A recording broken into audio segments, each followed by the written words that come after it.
정영택 목사의 쉐마 바이블입니다. 오늘은 마태복음 11장 2절에서 6절 말씀을 함께 묵상하겠습니다. 우리가 드릴 찬양은 545장 이 눈에 아무 증거 아니 배워도 하는 찬송이 되겠습니다. 오늘의 말씀은 요한이 옥에서 그리스도께서 하신 일을 듣고 제자들을 보내어 예수께 여짜오되 오실 그 이가 당신 이오니이까 우리가 다른 일을 기다리오리이까. 예수께서 대답하여 이르시되 너희가 가서 듣고 보는 것을 우리에게 요한에게 알리되 맹인이 보며 못 걷는 사람이 걸으며 나병한 자가 깨끗함을 받으며 못 듣는 자가 들으며 죽은 자가 살아나며 가난한 자에게 복음이 전파된다 하라. 누구든지 나로 말미암아 실족하지 아니하는 자는 복이 있도다 하시니라. 예수님의 사역 속에서 세례 요한을 빼놓고 얘기할 수 없습니다. 세례 요한과 예수님의 관계는 매우 밀접한 관계입니다. 친척 관계이기도 합니다마는 예수님보다 6개월 먼저 태어난 세례 요한은 예수님의 길을 예비한 사람이다. 이렇게 말하고 있습니다. 그래서 광야의 길을 예비하라. 주의 길을 예비하라. 이렇게 말씀을 선포하기도 했습니다. 그런데 이제 이 세례 요한이 감옥에 갇히게 됩니다. 그가 감옥에 갇히게 되는 이유는 여러 가지가 있는데 그 형제들이 있지 않습니까? 헤롯 왕의 여러 아들들이 있는데 그 여러 형제들이 있는데 그 당시 갈릴리와 베레아 지역에서 왕 노릇하던 일반적으로 헤롯이라고 얘기하는데 나누어서 맡아서 나라를 다스리기 때문에 흔히 우리가 분봉왕이라고 얘기합니다. 그러니까는 갈라디아 베레아 지방에 갈릴리 베레아 지방의 분봉왕인 헤롯 안티바가 있었는데 이 안티바가 자기 동생은 또 헤롯 빌립이에요. 헤롯 빌립의 아내이면서 자기의 조카인 헤로디아를 말하자면 그 불륜의 관계로 불법적으로 자기 아내를 맞이하게 됩니다. 사실은 이게 잘못된 것이죠. 또 지도자가 부도덕한 것이죠. 그래서 이것을 책망합니다. 어떻게 동생의 아내를 그것도 조카가 되는 그 사람을 자기 아내로 취하느냐 하고 이제 책망하게 됩니다. 그래서 감옥에 가두었습니다. 이렇게 감옥에 갇혀 있게 되었습니다. 이 세례 요한이 감옥에 갇혀 있게 되면서부터 예수님께서는 세례 요한과 똑같이 회개하라 하나님의 나라가 가까웠다라고 하는 천국 복음을 전파하시게 됩니다. 오늘 말씀은 이제 이런 말씀입니다. 이 요한이 옥에서 예수님에게 사람을 보냅니다. 자기 제자들을 보냅니다. 그러면서 무엇을 물어보냐 하면 오실 그이가 당신 이오니이까. 이 말씀은 메시아를 말하는 것입니다. 우리의 구세주 해방자 메시아.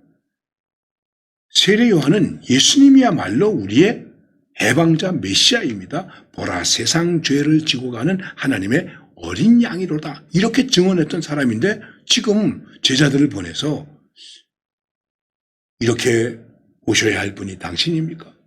우리가 누구 다른 사람을 기다려야 됩니까? 그런 의심을 갖게 되었습니다. 왜 이렇게 되었을까? 나중에 예수님께서 오늘 말씀의 결론이 무엇이냐면 나로 말미암아 실족지 아니하는 자는 복이 있다. 이렇게 말씀하고 있습니다. 이 말씀과 연계해서 생각해 보면 세례 요한이 예수님에게 대해서 무언가 실족하는 마음을 가지고 있다 하는 것입니다. 여러분, 실족이라는 게 무엇입니까? 발을 헛디뎌서 넘어졌다. 아, 실족했다. 실수했구나. 넘어졌구나. 쓰러졌구나. 그런 얘기입니다. 그러니까 지금 세례 요한이 예수님에게 대한 그 믿음에 대해서 무엇인가 실수하고 있는 것입니다. 넘어지고 있는 것입니다. 자기가 증언한 예수님에게 대해서 우리가 다른 사람 기다려야 됩니까? 여러분, 이게 말이 됩니까? 자, 왜 이렇게 되었을까? 우리가 여러 가지를 생각해 볼 수 있는데 당시에 이스라엘 사람들이 메시아를 기다립니다. 예수님을 기다리는데 그 예수님을 기다리면서 가지고 있었던 아주 보편적이고 만연된 사상이 있었는데 그것이 무엇이냐 하면은 소위 이렇게 말하는 것입니다. 정치적 메시아를 기대한 것입니다. 현실적으로 정치적으로 우리의 문제를 해결하고 그 당시의 입장으로 얘기를 한다면은 로마의 군대를 물리치고 이스라엘을 독립시키고 우리를 자유로운 나라, 해방된 나라로 만들어갈 것이다. 이거를 기대하고 있었습니다. 예수님을 증언했던 세례 요한이 감옥에 갇혔는데 감옥에 있는데 아무 일도 일어나지 않는 거예요. 그렇게 생각했을지도 모르겠어요. 예수님께서 뭐 어떻게 하시든지 이 세례 요한에 대한 석방 운동을 하고 정부에다 항의하고 그 요즘으로 말하면 어떤 데몬스트레이션도 하고 그래야 되는데 아무 일도 없었던 거예요. 세례 요한이 아니 내가 예수님을 메시아로 증언했는데 세상 죄를 지고 가는 어린 양으로 증언했는데 아닌가? 이게 어떻게 된 건가? 의심이 생겼습니다. 의심이 생기면 어떻게 될까요? 믿음에서 실족하게 되는 것이죠.